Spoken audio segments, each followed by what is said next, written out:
आपल्या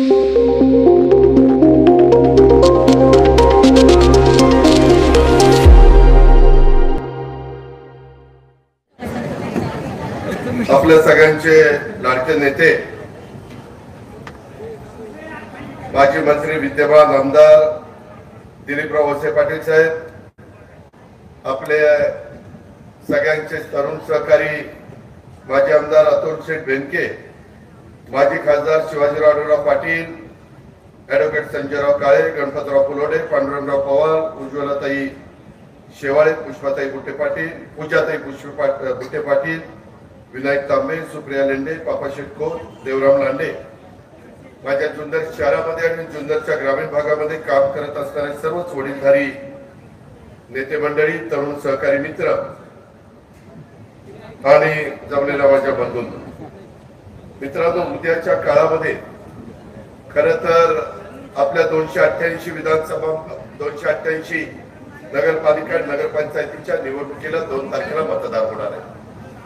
आज आपल्या सगळ्यांच्या पाहण्यात, वाचण्यात, ऐकण्यात आलं असेल की आज सुप्रीम कोर्टाने ह्याच्याबद्दलचा निर्णय दिलेला आहे. मी सुरुवातीलाच पुण्यातलं एक ऐतिहासिक शहर म्हणून माझ्या जुन्नरची ओळख उभ्या महाराष्ट्राला आहे. लेण्याद्री असेल, ओझर असेल, अष्टविनायकाची मंदिरं इथली किंवा छत्रपती शिवाजी महाराजांचं जन्मस्थान हा आपला शिवनेरी किल्ला, आपल्या सर्वांना या सर्व गोष्टीचा अभिमान आहे. आणि हे शहराच्या जवळच, या तालुक्यातच ही सगळी महत्वाची ठिकाण आहे. अशा ऐतिहासिक शहरामध्ये आज राष्ट्रवादी काँग्रेस पार्टीच्या जुन्नर नगर परिषदेच्या 2025च्या निवडणुकीच्या निमित्तानं मी आपल्याशी संवाद साधण्याच्या करता, आपल्याशी हितगुज करण्याकरता या सभेला आलेलो आहे. खरं तर मी ताबडतोब माईक हातात घेतलाय, कारण मला इथनं कोपरगावला जायचंय. कोपरगावला सभा उरकून शिर्डीला अंधार पडायच्या आत जायचंय, कारण नंतर माझ्या रायगड जिल्ह्यात कर्जत आणि खोपोलीला सभा आहे. माझी जुन्नरकरांना हात जोडून विनंती, माझ्या लाडक्या बहिणींना हात जोडून विनंती की माझ्या नंतर शिवाजीराव आढळराव पाटील, आमचे दिलीपराव वळसे पाटील, अतुल बेनके यांचे सगळ्यांचे विचार आपण ऐका. मित्रांनो, 5 वर्षाच्या करता या महत्वाची सूत्र कोणाच्या हातामध्ये द्यायची हा निर्णय घेत असताना आम्ही डिप्लोमा झालेल्या आमची भगिनी स्नेहल निलेश खोत तिला नगराध्यक्ष पदाची उमेदवारी दिलेली. हे जे शहर कॉस्मोपॉलिटन शहर आहे, त्याच्यात माझा अल्पसंख्याक समाज आहे, माझा बहुजन समाज आहे, माझा इतर मागासवर्गीय समाज आहे, माझा मागासवर्गीय समाज आहे, माझा आदिवासी समाज काही आहे. असे वेगवेगळे समाज वर्षानुवर्ष, म्हणजे युगपुरुष छत्रपती शिवाजी महाराजांच्या पासून त्यांनी जसं सर्व 18 पगड जाती 12 बलुतेदारांना घेऊन हिंदवी स्वराज्याची स्थापना केली, रयतेचं राज्य केलं. आम्ही देखील महाराष्ट्रामध्ये फिरत असताना नेहमी सांगतो की आम्ही शिवशाहू फुले आंबेडकरांच्या विचारधारेने पुढे चाललेलो आहे. मित्रांनो, आज खरं तर मला आपल्याला सगळ्यांना सांगायचंय की आपले महात्मा ज्योतिराव फुले यांचा आज स्मृती दिन आहे. सामाजिक क्रांतीचे एक अग्रणी म्हणून त्यांची ओळख आहे. त्यांनी आणि सावित्रीबाई फुलेंनी त्या काळामध्ये मुलींच्या करता शाळा काढल्या. बहुजनांच्या करता शिक्षणाची कवाड खऱ्या अर्थाने उघडण्याचं काम त्यांनी त्या काळामध्ये केलं. आणि त्याच्यामध्ये राजर्षी शाहू महाराज असतील, घटनेचे शिल्पकार डॉक्टर बाबासाहेब आंबेडकर असतील, त्यांनी पण त्याच विचारांनी तुमच्या माझ्या राज्याला पुढे नेण्याचा प्रयत्न केला. आज आता प्रत्येक ठिकाणी शिक्षण उपलब्ध झालेले, त्याचं एकमेव कारण की याला हे सगळे मान्यवर जबाबदार आहेत, हे सगळे महाविभूती जबाबदार आहेत. मी त्या निमित्तानं युगपुरुष छत्रपती शिवाजी महाराज, त्याचबरोबर छत्रपती संभाजी महाराज, राजर्षी शाहू महाराज, त्याचबरोबर घटनेचे शिल्पकार डॉक्टर बाबासाहेब आंबेडकर, त्याचबरोबर क्रांतीसूर्य महात्मा ज्योतिराव फुले, अण्णाभाऊ साठे, मौलाना आझाद, या सगळ्या महापुरुषांना, तसंच राजमाता जिजाऊ, पुण्यश्लोक अहिल्यादेवी होळकर, रमाई माता, सावित्रीबाई फुले, या सगळ्या आमच्या महान विभूतींना विनम्र अशा प्रकारचं अभिवादन करतो. इकडच्या परिसरामध्ये आल्यानंतर ज्यांच्या बरोबर अनेक वर्ष मी विधिमंडळामध्ये काम केलं, दिलीपराव वळसे पाटील साहेबांनी काम केलं, त्या वल्लभशेठ बेनकेंचं देखील स्मरण करतो, त्यांनाही भावपूर्ण श्रद्धांजली अर्पण करतो. मित्रांनो, एकंदरीतच आपण सगळेजण बघितलं तर तुमच्या माझ्या महाराष्ट्रामध्ये स्थानिक स्वराज्य संस्थांचा निवडणुकीचा माहोल आहे. आता आपण अंतिम टप्प्यामध्ये पोहोचलेलो आहे. आजच निकाल लागलेला आहे. 2 तारखेला मतदान होणार आहे. बाकीचा काहीतरी निर्णय जानेवारीमध्ये त्याची तारीख सुप्रीम कोर्टाने ठेवलेली आहे. त्याबद्दल त्यांचा तो अधिकार आहे. त्याबद्दल आपण काही बोलणं उचित ठरणार नाही. पण ओबीसीच्या आरक्षणाच्या संदर्भातला आरक्षण 50% पुढे जाऊन द्यायचं का नाही जाऊन द्यायचं, याबद्दलचा तो विषय आहे. एक तर 9 वर्ष झाली. 2017ला निवडणुका झाल्या, आता जानेवारीमध्ये 2026 लागणार आहे. 9 वर्ष कार्यकर्त्यांना संधी मिळाली नाही. 5 वर्ष संपल्यानंतर जवळपास 5 वर्ष मिळाली असती. शेवटी कार्यकर्त्याला वाटतं ना, कोण आमदार होतं, खासदार होतं, मंत्री होतं, उपमुख्यमंत्री होतं, मुख्यमंत्री होतं, राज्यमंत्री होतं, अनेक पद भूषवतात. पण आम्हाला त्या पदावर बसवण्याचं काम जो आमचा हाडाचा कार्यकर्ता करतो तो वेगवेगळ्या राजकीय पक्षाचा असेल, पण त्यालाही वाटतं की मी जुन्नर नगरपालिकेमध्ये ह्या प्रभागात काम करावं, ह्या नगरीचं नेतृत्व करावं, जिल्हा परिषद पंचायत समितीमध्ये या ह्या गटाचं मी प्रतिनिधित्व करावं, महानगरपालिकेमध्ये मला कामाची संधी मिळावी, असं साहजिकच माझ्या लाडक्या बहिणींना पण वाटतं, माझ्या तरुणांना पण वाटतं.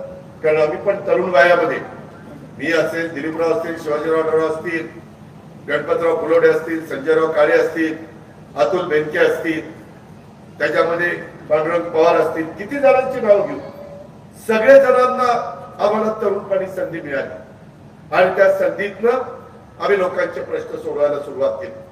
खरं तर एका गोष्टीची मला खंत आहे. लोकसभेच्या निवडणुकीच्या निमित्तानं महायुती सरकारचा जवळपास 48 जागांच्या मध्ये फक्त 17 जागा निवडून आला, 31 जागेमध्ये पराभव झाला. त्याला काही कारण आहे. आम्ही त्याच्या खोलामध्ये गेलो किंवा का असं झालं, तर त्या काळामध्ये अबकी बार 400 पार आणि नेमका फेक निरेटिव्ह सेट केला. अरे 400 पार कशाला पाहिजे, संविधान बदलायचं आहे, आरक्षण काढायचं आहे. आणि नेमकं त्या गोष्टीला माझा मागासवर्गीय समाजाला ते खरं वाटायला लागलं, माझ्या आदिवासी समाजालाही वाटायला लागलं की खरंच आरक्षण काढल्यानंतर आपल्या पोराबाळांचं काय होणार, आपल्या आरक्षणाचं काय होणार, तेच आमच्या मागासवर्गीयांना वाटायला लागलं. अल्पसंख्याक समाज हा देखील त्याच्यातनं भयभीत झाला होता आणि त्याचा जबरदस्त फटका आम्हाला बसला. त्याची आम्ही किंमत मोजली. परंतु जनता जनार्दन सर्वस्व आहे, तो तुमचा अधिकार आहे. विनंती करण्याचा अधिकार माझा आहे, समजून सांगण्याचा अधिकार माझा आहे. तो संविधानाने भेटणारे मला दिला आणि तुम्हालाही कुणाचं ऐकायचं कुणाचं ऐकायचं नाही, तो अधिकार तुमच्या संविवेक बुद्धीला स्मरून तुम्हाला दिलेला आहे. आणि त्याच्यातनं हे सगळं घडत असतं. तो निकाल लागल्यानंतर आम्ही खचलो नाही, आम्ही नवमेत झालो नाही. आम्ही वेगवेगळ्या प्रकारच्या विचार केला, योजना आल्या, त्याच्यामध्ये 3, 5, 7.5 माझ्या बळीराजाला, माझ्या शेतकऱ्याला लाखाचा पोशिंदा जो भाजी पिकवतो, फळं पिकवतो, धान्य पिकवतो, संपूर्ण राज्याला देशाला या सगळ्या धान्य देण्याचं काम करतो, भाजीपाला देण्याचं काम करतो, फळं देण्याचं काम करतो. या पण आपण त्या बाबतीमध्ये सहकार्य केलं पाहिजे.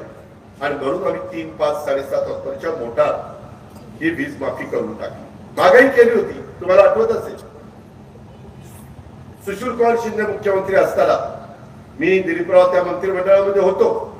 त्यावेळेस पण निवडणुकीच्या तोंडावर शून्याची बिलं तुम्हाला दिली.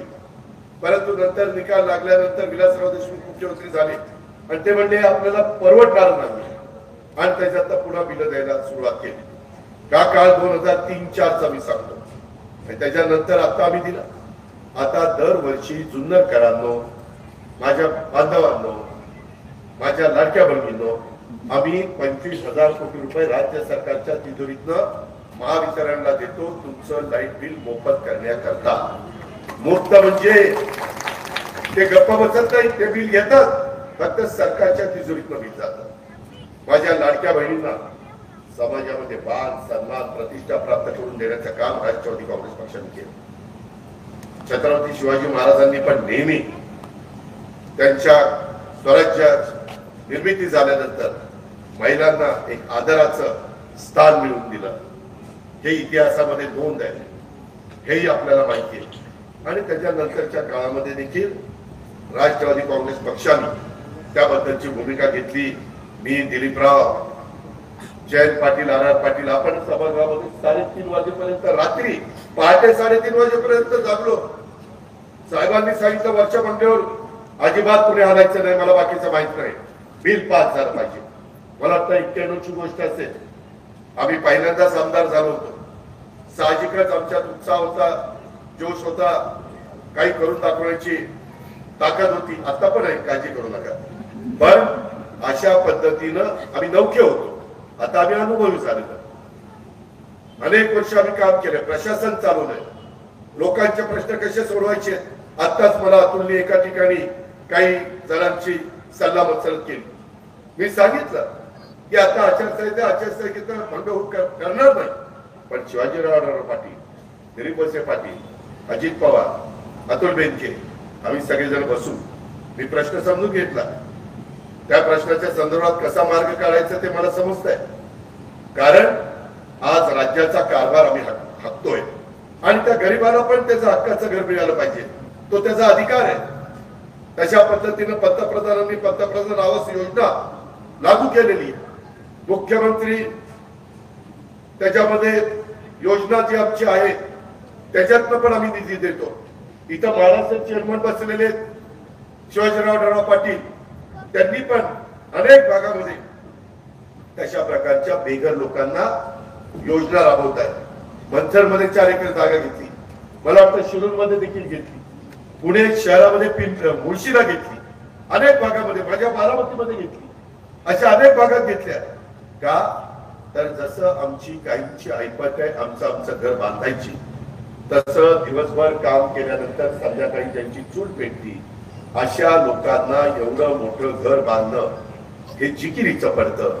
त्याकरता ती योजना आणलेली. माडाच्या हजारो घरांची स्कीम मुंबईमध्ये चालू आहे, पुण्यामध्ये चालू आहे, नाशिकमध्ये चालू आहे, संभाजीनगरमध्ये चालू आहे, नागपूरमध्ये चालू आहे, त्याच्यामध्ये वेगवेगळ्या शहरांच्या मध्ये चाललेली आहे. तीच आपण ग्रामीण भागामध्ये देखील आणतो. तुमच्या माझ्या जुन्नर शहराला पण एक शहर म्हणून आपली ओळख त्या ठिकाणी झालेली आहे. आणि म्हणून मित्रांनो, या सगळ्याच्या बाबतीमध्ये मी आपल्याला त्याच्यातनं काही का होईना सकारात्मक मार्ग काढून त्या ठिकाणी देईल याबद्दलची ग्वाही देखील या जाहीर सभेच्या निमित्तानं मी आपल्या सर्व सहकारी मित्रांना देतो. मित्रांनो, एकंदरीतच या निवडणुकीच्या निमित्तानं ज्यावेळेस महाराष्ट्राच्या कानाकोपऱ्यामध्ये मी जात असतो त्यावेळेस मी तिथं सांगतो की बाबांनो, मी महायुतीचा घटक असलो, मी एनडीएचा घटक असलो किंवा आमचा घड्याळ किंवा राष्ट्रवादी काँग्रेस पक्ष असला तरी आम्ही शाहू फुले आंबेडकरांच्या विचारधारेने पुढे चाललो. त्या पद्धतीच्या योजना माझ्या अल्पसंख्याक समाजाच्या करता कुठली अशी संस्था नव्हती. आम्ही त्यांच्याकरता आता मार्टी संस्था काढलेली, त्याला आम्ही पाठबळ देतो, त्याला आम्ही सहकार्य करतोय. जसं माझ्या मागासवर्गीयांच्या करता बार्टी काढली, जसं आमच्या काही वर्गाच्या करता अमृत काढली, सर्वसाधारण वर्गाच्या करता साथी काढली, इतर मागासवर्गीयांच्या करता त्या ठिकाणी आपण महाज्योती काढली आणि आमच्या आदिवासी समाजाच्या करता आम्ही त्या ठिकाणी आरती काढली. अशा वेगवेगळ्या संस्था या आपण काढल्या. त्याच्यातनं त्या गोरगरिबांच्या मुलांना मुलींना शिकवण्याचं काम करतो. परदेशात जायचं असेल तर त्यांना 40-40 लाख रुपये, पण गरीबाचा मुलगा मुलगी पाहिजे आणि अतिशय हुशार पाहिजे, ब्रिलियंट अशा पद्धतीनं पाहिजे. त्यांना गरीबाच्या पोटी जन्माला आलं म्हणून परदेशात उच्च शिक्षणाच्या करता त्याची क्षमाकारी ताकद असेल तर त्यांना तशा पद्धतीनं आम्ही काही मुलांना मुलींना दरवर्षी पाठवतो. त्याच्यात देखील आपण या अल्पसंख्याक समाजाचा समावेश केला. शादीखाना असेल त्याच्या संदर्भातले आम्हाला सगळ्यांना शहरामध्ये वावरत असताना, शहरं वाढत असताना दफनभूमी लागते, स्मशानभूमी लागते. पूर्वीच्या स्मशानभूमी कमी पडायला लागलेल्या, लोकसंख्या वाढल्यानंतर जर काही दुःखद घटना घडली तर दुसरे लोक थांबायला तयार नाही. त्याच्यामुळं ज्याचं दुःखद निधन होतं त्याचा अंत्यविधी करत असताना तिथं कुणाला रांगेत पण उभं राहता कामा नये. ही गोष्ट घडली. जगामध्ये करोना आला, देशामध्ये करोना आला, महाराष्ट्रात करोना आला, पुणे जिल्ह्यात करोना आला, माझ्या जुन्नर मध्ये करोना आला. त्यावेळेस तुमच्या माझ्या किती जवळची माणसं आपण त्या गमावली. किती जणांना करोना झाल्यानंतर ते आपल्याला सोडून गेले. हे दुःख तुम्हाला मला आहे. त्या सर्वांना मी भावपूर्ण श्रद्धांजली अर्पण करतो. पण त्याच वेळेस आमचं पोलीस दल काम करत होतं, आपलं नर्सेस काम करत होत्या, पॅरामेडिकल स्टाफ काम करत होता, डॉक्टर लोक काम करत होते, महसूल विभाग काम करत होता, अनेक लोक काम करत होते. अहो आपण घरात बसायचो त्यावेळेस पोलीस परेड करायचे आणि लोक त्यांच्या अंगावर फुलं टाकायचे. आम्ही ऑक्सिजन देण्याचं काम तुम्हाला करत होतो. तिथं बाकीचं सगळं आपण ऑक्सिजन थांबवलेला होता. का तर पहिलं माणसं तर जगवली पाहिजे. त्यांना ऑक्सिजन कमी पडतोय, शॉर्टेज झालं होतं. काय काय ठिकाणी फोन यायचे रात्री 12, 1, 2 ला ताबडतोब टँकर पाठवा, ऑक्सिजन पाठवा, नाहीतर इथं अडचण निर्माण होईल. व्हेंटिलेटर्स पाठवले, त्या ठिकाणी आपले वेगवेगळ्या प्रकारचे अँब्युलन्स पाठवल्या, वेगवेगळ्या पद्धतीनं पॅरामेडिकल स्टाफच्या करता आम्ही इंजेक्शन पाठवली रेमडेसिवीरची. आम्ही त्या ठिकाणी माझ्या माहितीप्रमाणे वॅक्सिन पाठवलं, त्याच्यातनं मार्ग काढला. पण त्या काळामध्ये जनतेची सेवा करत असताना, ड्युटीवर असताना ज्यांचं दुःखद निधन झालं त्याबद्दलची खंत आम्हाला आहे. पण त्यांचं कुटुंब उघड्यावर पडू नये म्हणून त्यांना 50 लाख रुपयाची मदत राज्य सरकारने त्या ठिकाणी केली. काही पोलीस दलातले अधिकारी आपल्याला सोडून गेले ड्युटीवर असल्यामुळे, काही माझे पोलीस हवालदार, शिपाई हे आपल्याला सोडून गेले, PI, PSI सोडून गेले, DYSP सोडून गेले. अशा पद्धतीनं आपण त्याच्यातून मार्ग काढला आणि समाजाला पुन्हा उभं करण्याचं काम केलं. मित्रांनो, आज मी तुमच्या सगळ्यांच्या पुढं जुन्नर नगर परिषद निवडणूक 2025च्या करता मत मागण्याच्या करता येतोय. गाड्याच्या शेजारचं बटन दाबण्याच्या करता विनंती करतोय. त्यावेळेस माझी एकच तुम्हाला सगळ्यांना सांगणं आहे की पर्यटनाला महत्व आम्ही त्या ठिकाणी देतोय. त्यामध्ये कुठं बोटिंग करता येईल, कुठं त्याच्यामध्ये सुविधा देता येईल, कुठं ते अलीकडच्या काळामध्ये तुम्हाला सगळ्यांना माहिती आहे की मोठ्या प्रमाणात सध्या आपल्या अहिल्यानगर जिल्हा, आपला त्या ठिकाणी पुणे जिल्हा आणि आपला नाशिक जिल्हा यामध्ये एक वेगळ्या प्रकारचं संकट आपल्या सगळ्यांच्यावर आलेलं आहे. आणि ते संकट म्हणजे बिबट्यांचा हल्ला. बिबट्यांच्या हल्ल्यामध्ये अनेक लोकांना, अनेक मुलांना, मुलींना आपण त्या ठिकाणी गमावलेलं आहे. आणि याबद्दल सातत्याने शिवाजीराव पाटील, दिलीप वळसे पाटील, आमचे अतुल बेनके आणि सगळेच हे लोकप्रतिनिधी दादा याच्यातनं मार्ग काढा. मुख्यमंत्र्यांना सांगतायत, मला सांगतायत, वनमंत्री आमचे गणेश नाईक साहेब त्यांना त्या ठिकाणी सांगतायत आणि त्याच्यातनं मार्ग काढण्याचा प्रयत्न आम्ही सगळेजण करतोय. मधल्या काळामध्ये मित्रांनो तुम्हाला आठवत असेल, जुन्नर तालुका हे बिबट्या प्रवण क्षेत्र म्हणून घोषित केलेला आहे. इथं मानव बिबट्या संघर्ष हा चिंताजनक झालेला आहे. त्यावर तातडीने उपाययोजना करण्यासाठीचं काम आपण केलंय. त्याच्यामध्ये वेगवेगळ्या torch 500 smart stick, 20 medical kit या पद्धतीने आपण देतो. मित्रांनो, हे सगळं करावं लागतंय. त्याच्याकरता आम्ही केंद्र सरकारला पण विनंती केली. आम्ही जसं मागच्या काळामध्ये बैलगाडा शर्यत बंद केल्यानंतर कोर्टामध्ये जाऊन आपण त्याच्यामध्ये यश मिळवलं, प्रयत्न काही वर्ष करावे लागले पण यश मिळालं. तशा पद्धतीनं कायद्याच्या नियमाच्या चौकटीमध्ये राहून जर बसत नसेल तर हे बिबटे जंगलातले नाही, हे बिबटे उसामध्ये वाढलेले. त्यांना जंगलात सोडलं तर ते जंगलात राहू शकत नाही, पुन्हा येतात उसाच्या भागातच. त्याच्यातले काही वंताराला पाठवले. ते अंबानींनी तिथं 3.5 का 4 हजार एकराचं एक प्राणी संग्रहालय आणि त्यांना सगळी सोय केलेली. पण तेवढ्यावर प्रश्न सुटत नाही. आता देखील हे बिबटे ठेवण्याच्या करता एक मोठी व्यवस्था हे देखील आपण त्याचं काम सुरू केलेलं आहे. आणि आपला प्रयत्न आहे की बिबटे सगळे पकडायचे आणि त्याच्यामध्ये लोकांचा बिबट्याचा संबंध त्या ठिकाणी येऊ द्यायचा नाही, या पद्धतीचं काम आमचं मित्रांनो सगळ्यांचं चाललेलं आहे. मित्रांनो, अलीकडे तंत्रज्ञान झपाट्याने बदलतंय, त्याच्यामध्ये आपण काळाबरोबर चाललं पाहिजे. आमचे आजोबा पंजोबा शेती करायचे त्यावेळेस मोठा होत्या, मोठा काढल्यानंतर त्या पलानी आल्या, पलानी गेल्यानंतर पाईपलाईन आली, पाईपलाईन केल्यानंतर 2-2, 3-3 ठिकाणी टप्पे करून लोक पाणी द्यायला लागले. लांब लांब 20-20, 30-30 किलोमीटर लिफ्ट झाल्या, त्याच्यातनं ठिबक आलं, त्याच्यातनं स्प्रिंकलर आला, मायक्रो स्प्रिंकलर आला. आता ठिबकच्या माध्यमातून माझ्या जुन्नरकरांनो, तुम्ही कांदा पिकवता, तुम्ही त्या ठिकाणी टोमॅटो पिकवता, तुम्ही ऊस पिकवता, भाजीपाला पिकवता, द्राक्ष पिकवता, अतिशय बहादर शेतकरी इथला, त्याच्यावर प्रक्रिया करणाऱ्या कारखानदारीला आम्ही प्रोत्साहन देतोय. साखर कारखानदारी अडचणीत आली तर एनसीडीसी कडनं आम्ही मदत करतोय सहकारी साखर कारखान्यांना. त्या संदर्भामध्ये देखील मला आता दिलीप वळसे पाटील वसंतदादा शुगर इन्स्टिट्यूटचे व्हाईस चेअरमन आहेत, पवार साहेब चेअरमन आहेत, अध्यक्ष आहे, आम्ही त्याच्यामध्ये ट्रस्टी आहोत. त्याकरता हे नवीन तंत्रज्ञान आम्ही गेले 3 वर्ष बारामतीमध्ये राबवले.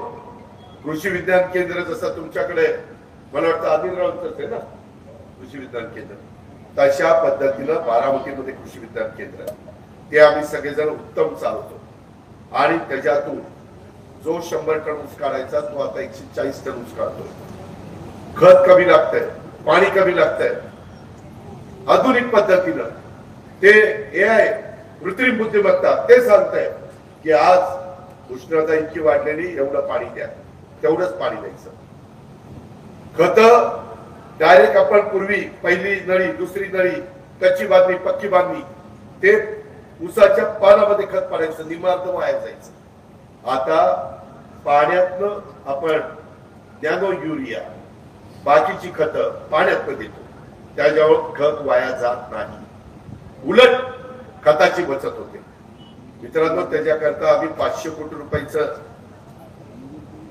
अनुदान या एआयच्या करता ठेवलेलं आहे. बीएसआयने पण काही हजार एकराला अनुदान द्यायचा निर्णय घेतलेला आहे.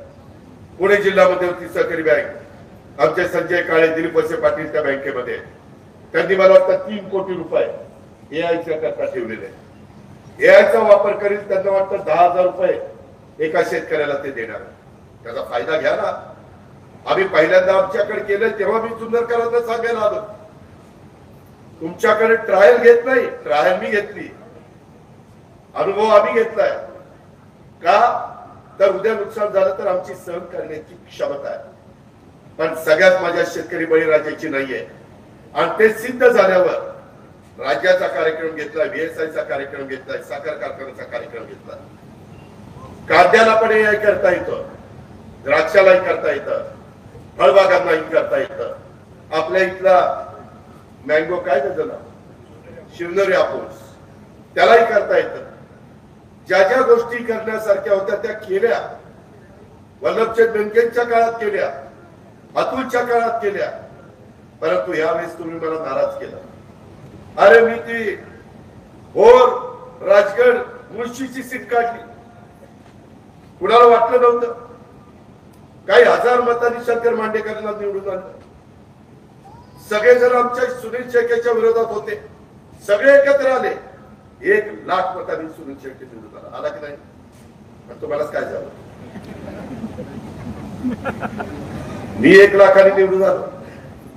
मी विधानसभेला 48,000 रुपये 48,000 मतांनी मागवतो. अर्थमंत्री असल्यावर रुपया तोंडात आला. 48,000 मतांनी आमचं सीट मागवतं. 5 महिन्यांनीच ते भरून काढलं. 1 लाखाच्या पेक्षा जास्त मतांनी आलं. बारामतीत आलं. बारामती काय साधी सुधी आहे? त्याच्यामध्ये माऊली कटके, माझा हवेली शिरूरचा उमेदवार, तो तर 1.25 लाख मतांनी आला. आणि इथंच तुम्ही आम्हाला काय बरोबर नाही केलं. एवढी कामं केली 5 वर्षात. मी किती कामं केली बघा ना. अतुलनी पाठपुरावा केला, आम्ही लक्ष दिलं, दिलीप वळसे पाटलांनी लक्ष दिलं, शिवाजीराव पाटलांनी लक्ष दिलं. आमचे संजय काळे असतील, गणपतराव फुलोडे असतील, पांडुरंग पवार असतील, सगळ्या सहकाऱ्यांनी आमच्या लक्ष दिलं. बाळासाहेब खिलारी असतील, सगळे काही सहकारी, आमच्या लाडक्या बहिणी असतील, त्यांच्याकरता चांगल्या योजना झाल्या. केवढी मोठी सभा माझ्या लाडक्या बहिणीची झाली. आयला म्हटलं आपल्याला तर ही मागं टाकतो का काय कुणाला लीड मध्ये, पण कुठं गाडत असलं कुणाला माहिती. शेवटी तो तुमचा अधिकार आहे. मी त्याच्यामध्ये कुठेतरी आम्ही चुकलो असू, आम्ही चूक दुरुस्त करू. आता पुन्हा मी जुन्नरच्या नगरपालिकेच्या निवडणुकीच्या तुमच्या पुढे आलो, चांगले उमेदवार घेऊन आलो. काही अनुभवी आहे, काही नव्या दमाचे. नवीन पिढी पण शिकली पाहिजे, अनुभवी लोकांनी त्यांना शिकवलं पाहिजे. या पद्धतीनं आम्ही वेगवेगळ्या जाती धर्माच्या लोकांना पण प्रतिनिधित्व त्या ठिकाणी दिलेलं आहे. याही गोष्टीचा विचार आपण सर्व सहकारी मित्रांनी या निवडणुकीच्या निमित्ताने केला पाहिजे. तुम्हाला प्रत्येकाला 3 मतं देण्याचा अधिकार आहे. माझ्या मंतर मधल्या लोकांना 2 मतं द्यायचा अधिकार आहे, कारण तिथं नगरपंचायत आहे. एक नगराध्यक्षाला आणि एक त्या प्रभागातल्या एकच तिथं व्यक्ती आहे नगरसेवक त्याला. आपल्याकडे मात्र प्रत्येक प्रभागात 2 आणि नगराध्यक्षाच्या उमेदवार आमच्या स्नेहलताई निलेश खोत या त्या ठिकाणी उमेदवार आहेत. माझी तुम्हाला विनंती आहे की आम्ही सर्वांना बरोबर घेऊन चाललो. माझे निर्णय होत असताना मी जातीपातीचा नात्यागोत्याचा विचार करत नाही. मी सर्वांचा विचार करतो. लोक हक्काने येतात, जेवढं काही त्यांच्या करता येणं शक्य असेल ते आम्ही करतो.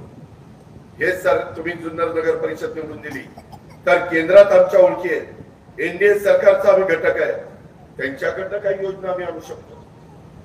शिवाजीराव पाटील 3 वेळेला खासदार होते, त्यांच्या अनेक अधिकाऱ्यांच्या मंत्र्यांच्या ओळखी आहेत, त्यांचा उपयोग आम्ही करून घेऊ शकतो. दिलीप वळसे पाटील साहेबांचा उपयोग करून घेऊ शकतो. माझ्या अनेक मान्यवरांच्या ओळखी आहेत, मी त्यांना शब्द टाकू शकतो. राज्य सरकारमध्ये आम्ही तुमचं प्रतिनिधित्व करतो, तिथं आम्ही तुम्हाला विकासाच्या बाबतीमध्ये मदत करू शकतो. जिल्हा वार्षिक योजना त्याच्यामध्ये मी पालकमंत्री आहे, तिथं आम्ही विकासाच्या करता मदत करू शकतो. CSR त्याच्यामध्ये आम्ही तुम्हाला मदत करू शकतो. बऱ्याचशा ठिकाणी मोठे मोठे उद्योगपती ओळखी झाल्यानंतर आम्ही शब्द टाकल्यानंतर दिलीपरावनी आमच्या शिवाजीरावनी तर ते आमचं ऐकतात, त्याच्यातनं पण आपण मार्ग काढू शकतो. आणि म्हणून माझी तुम्हाला सगळ्यांना विनंती आहे की विकासाच्या बाबतीमध्ये अशा पद्धतीची सहकार्याची भूमिका ही मित्रांनो आमची सर्वांची आहे. इथं आरोग्याच्या ज्या काही गोष्टी तर आपण केल्या, रुग्णालय वगैरे ते सगळं केलं, ते 30 बेडचं ते पुढे वाढू, त्याच्यामध्ये आपण मार्ग काढू. पण तुम्ही साथ द्या ना, आम्ही साथ देऊ. आम्ही काही साधू संत नाहीये, तुमच्या आमच्या सारखे आपण सगळे हाडमासाची माणसं आहे. माणुसकी तुमची माझी जात आहे, बाकीचं आपल्याला काय माहिती नाही.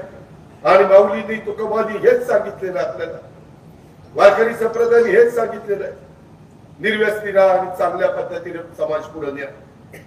आज इथं आम्ही कुणाची दादागिरी खपवून घेणार नाही. कायदा सुव्यवस्था चांगली ठेवण्याच्या करता पोलीस दलाचं ते काम आहे, तिथं राजकीय हस्तक्षेप आम्ही होऊन देणार नाही. पोलिसांनी पण सगळ्यांना न्यायाच्या भूमिकेतनं वागणूक द्यावी. हा जवळचा हा लांबचा हा भेदभाव कुठल्याही अधिकाऱ्यांनी करण्याचं कारण नाही, ते नियमात पण बसत नाही. या प्रकारे बाबांनो आपण पुढे जाऊ. आणि मी जुन्नरला ज्यावेळेस सांगायला येतो त्यावेळेस मी माझ्या भागामध्ये केलंय. मी स्वतः बारामती बदलली का नाही, काही लोक बारामतीला आले तर बघा बारामती कशी केली. मला फक्त बारामती बदलून माझं पिंपरी चिंचवड बदलून कसं चालेल. एवढं मोठं शहर, पूर्वी पिंपरी चिंचवड कसं होतं, आता कसं झालंय, कशा प्रकारच्या सुधारणा, डबल त्या ठिकाणी ब्रिज, त्याच्या संदर्भात सबवे, रोड सुरुद्धीकरण, उद्यान, क्रीडांगण, वेगवेगळी ऑफिसेस, वेगवेगळ्या इमारती, SRAच्या स्कीम, गोरगरिबांना झोपडपट्टीमधनं त्यांना चांगली घरं देण्याच्या स्कीम, पिण्याचं पाणी, सगळ्या गोष्टी आम्ही त्यांच्या करतो. पुढेही करत राहणार आहे, कारण ते आमचं काम आहे. त्या प्रकारे आपल्याला सगळ्या हे गोष्टी करायच्या. मित्रांनो, मधल्या काळामध्ये आपण ज्यावेळेस 4 वर्ष मला वाटतं चीफ ऑफिसर होतो, तेच ना, 4 वर्ष 30 काळ, त्यावेळेस अतुल बेनके तुमचे आमदार होते. त्यावेळेस जवळपास हे जे काही परिचय पत्रक तुम्हाला दिलेलं आहे आमच्या स्नेहलताईंचं आणि आमच्या जुन्नर नगर परिषद निवडणुकीचं, त्यामध्ये आम्ही सगळा उल्लेख केलेला आहे की काय काय त्यामध्ये केलं. जवळपास जुन्नर नगर परिषदेमध्ये 116 कोटी 40 लाख रुपयाची कामं ही आपण करू शकतो. मित्रांनो, मी अनेक नगरपालिका बघतो, नगरपालिकेचं उत्पन्न आता मागाशी सकाळी आमची 10 वाजता दिलीपराव शिवाजीराव माझी सभा झाली मनसरला. मनसरचं बजेट आहे 2 कोटी रुपये, 1.5 का 2 कोटी रुपये उत्पन्न उत्पन्न उत्पन्न चुकून बजेट म्हणलं. आणि आता तिथं नगरपंचायत 2021 ला झाल्यावर शिवाजीरावांनी, दिलीपरावांनी, मी, आम्ही सगळ्यांनी प्रयत्न केला. 105 कोटी रुपयाचं तिथं कामं केली. 105 कोटी कशाला म्हणतायत 105 कोटी? 1.5 कोटी कुठं आणि 105 कोटी कुठं? किती वर्ष लागली असती? अरे पण आहे ना करायचं. पूर्वीच्या काळामध्ये तुमच्याकडे जकात होती, आता जकात नाहीये.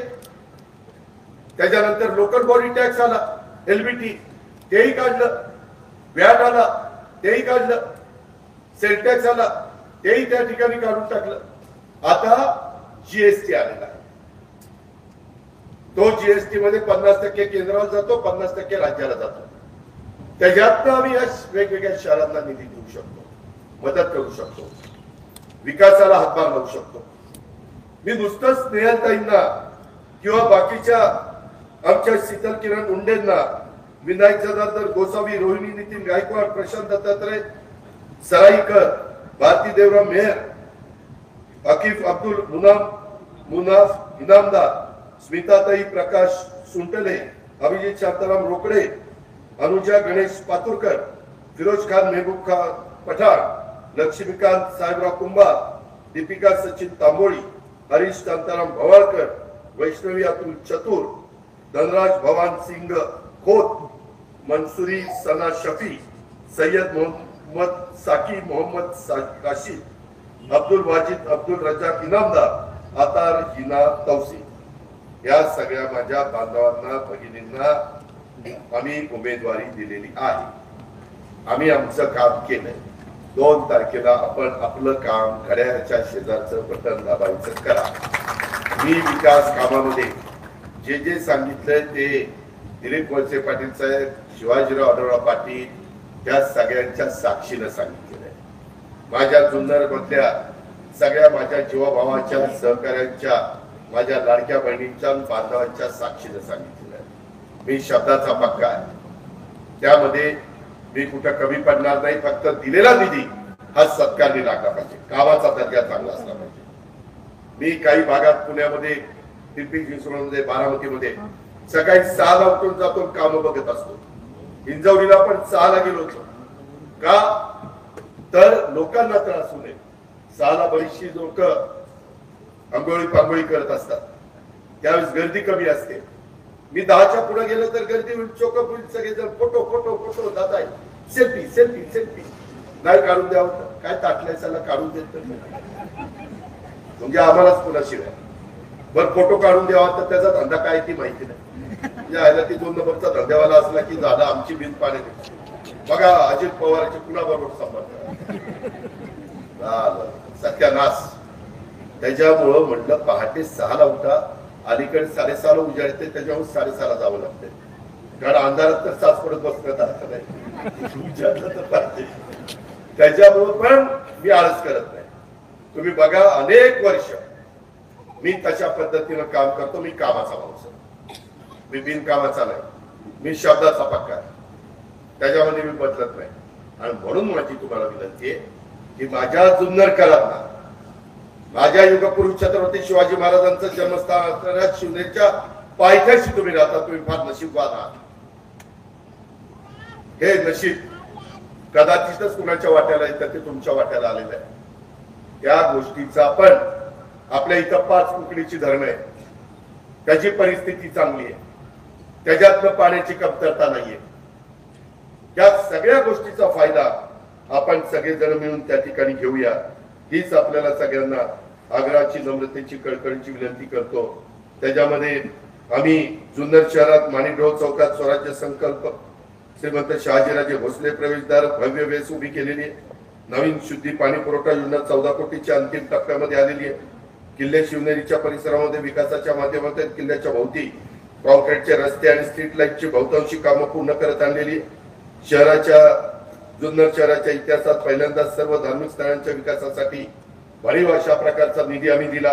त्यामध्ये सोनार समाज, भोईर समाज, गुजरात समाज, नाभिक समाज, कुंभार समाज, कासार समाज, राजपूत समाज, श्रीवीर कैकय्या समाज, परीट समाज, माईक समाज, खटीक समाज, मातंग समाज, धनगर समाज, देवांग गोष्टी समाज, गोसावी समाज, ब्राह्मण समाज, मराठा समाज, ढोर समाज, लिंगायत समाज, जैन समाज, मुस्लिम समाज अशा सर्वच धर्मातील धार्मिक स्थळांचा समावेश आहे.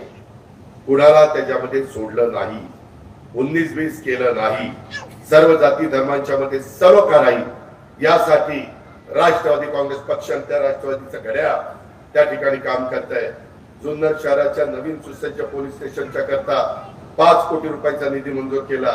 जुन्नर तालुक्यातल्या नवीन मुख्य प्रशासकीय इमारतीच्या करता 37 कोटी रुपये मंजूर केले. त्याचंही काम प्रगतीपथावर आहे. तहसीलचं सर्व मुख्यालय एकाच ठिकाणी असणार आहे, त्याला प्रशासकीय बिल्डिंग आपण म्हणतो. मध्ये आम्ही येऊन तुमची न्यायालयाच्या बिल्डिंगचं उद्घाटन केलं. तिथं लोक न्याय मागायला जात असतात. भविष्यामध्ये आम्हाला जुन्नर शहरातला वीज पुरवठा सुरक्षित करण्यासाठी विजेच्या तारांच्या जाळातून म्हणजे अंडरग्राउंड केबल ते टाकायचं आहे, ती लाईन करायची आहे. जुन्नर शहरात सांडपाणी शुद्धीकरण केला, एसटीपी सिवरेज ट्रीटमेंट प्लांट आपण म्हणतो, तो आपल्याला निर्माण करायचा आहे. शहरामध्ये मुख्य गणपती मिरवणूक मार्ग 2.8 किलोमीटर पूर्णपणे कॉन्क्रीटचा आपल्याला करायचा आहे. ही काही नवीन इमारत आपण करतोय, तिथं अतिरिक्त जिल्हा सत्र न्यायालय मंजूर झालेलं आहे. त्याचं उद्घाटन पण काही दिवसापूर्वी आम्ही केलं. पक्षकार लोकांच्या ओघ वाढल्यामुळे तिथे पार्किंगची समस्या मोठ्या प्रमाणात जाणवती, त्याच्यातनं आम्ही मार्ग काढू. तिथं ज्या काही अपूर्तता आहे त्या पूर्ण करण्याच्या करता जी आमची जबाबदारी आहे ती जबाबदारी आम्ही पार पाडू. निवासाची तिथं व्यवस्था करू. त्याच्यामध्ये 30 खाटांचं हॉस्पिटल ज्याचा उल्लेख आता तुम्ही केला ते पुढच्या टप्प्यामध्ये 100 खाटांचं करू. शिवनेरी किल्ल्यावर 2004 पासून विकास कामांना सुरुवात झाली. आजपर्यंत 82 कोटी रुपये खर्च केले. नुकतेच शिवनेरी किल्ल्याचा युनेस्कोच्या यादीमध्ये आपण समावेश केलेला आहे. राज्य सरकारने त्याच्याकरता नामांकन मिळवलंय. त्यामुळं जगाच्या पाठीवर शिवनेरी किल्ल्याची एक नवी ओळख निर्माण झालेली आहे. किल्ले संवर्धन हा कार्यक्रमाला आम्ही निधी देतो. छत्रपती शिवरायांना अपेक्षित असणाऱ्या सर्व जाती धर्माला बरोबर घेऊन जाऊन राज्य करण्याचं काम आम्ही राष्ट्रवादी काँग्रेस पक्षाच्या माध्यमातून करतोय. त्या भूमिकेला आपण सगळ्यांनी आशीर्वाद द्या, पाठिंबा द्या, सहकार्य करा. त्यामध्ये कुठेही तुम्ही वेगळा विचार करू नका. मतदानाला गेल्यानंतर 3 बटन दाबत असताना 3 वेगवेगळी मशीन असतील, तिथं घड्याळ घड्याळ घड्याळ एवढंच त्या ठिकाणी तिन्ही पण एकाच मशीनवर ते मला काही माहिती नाही, मी त्याला माहिती घेऊन सांगेल. परंतु एका मशीनवर करताच येणार नाही. नगराध्यक्षाच्या करता एक मशीन असेल आणि दुसऱ्यांच्या करता एक मशीन असेल. ठीक आहे, त्याच्याबद्दलची माहिती लगेच त्या ठिकाणी घेतो, कारण सारखे निर्णय बदलतात, त्यांचा अधिकार आहे. काल रात्री आला निर्णय, नेहमी 30 तारखेला संध्याकाळपर्यंत सभा असायची, आता 1 तारखेला रात्री 10 पर्यंत परवानगी दिली आणि 2 तारखेला सकाळी मतदान करायचं. 1 तारखेला रात्री 10 पर्यंत. आता 1 तारखेला आपण कशाची वाट बघतो, 10 पर्यंत म्हणजे चांगले उमेदवार निवडून द्यायची वाट बघतो ना. सगळे बुद्धीला आपण म्हणत असतो काय करायचं काय करायचं. वेगळा अर्थ काढू नका. तुमच्या मनाची आहे ते माझ्या मनात नाही, एवढंच मी त्याबद्दल सांगतो. परंतु मित्रांनो माफ करा, मला पुढे जायचंय. मला खूप आज दिवस लहान आहे म्हणून मी पहिलं भाषण केलं. आता हे तिघही नेते भाषण करतील, कृपा करून थांबा आणि मला साथ द्या, मला आशीर्वाद द्या. घड्याळाला विसरू नका. विधानसभेमध्ये जो काही आम्हाला झटका दिला तो झटका आता काही देऊ नका. अशी आग्रहाची नम्रतेची विनंती करतो आणि निश्चितपणे उद्याच्या 5 वर्षात या स्नेहताईंच्या नेतृत्वाखाली त्या सगळ्या मान्यवर नगरसेवकांच्या मदतीनं तुमचा विकास करण्याच्या करता आमच्याकडनं जी काही जबाबदारी आम्हाला पार पाडावी लागेल ती जबाबदारी मी पार पाडीन हा शब्द तुम्हाला देतो आणि आपली रजा घेतो. जय हिंद, जय महाराष्ट्र, जय राष्ट्रवादी, जय भीम, खुदा हाफिज.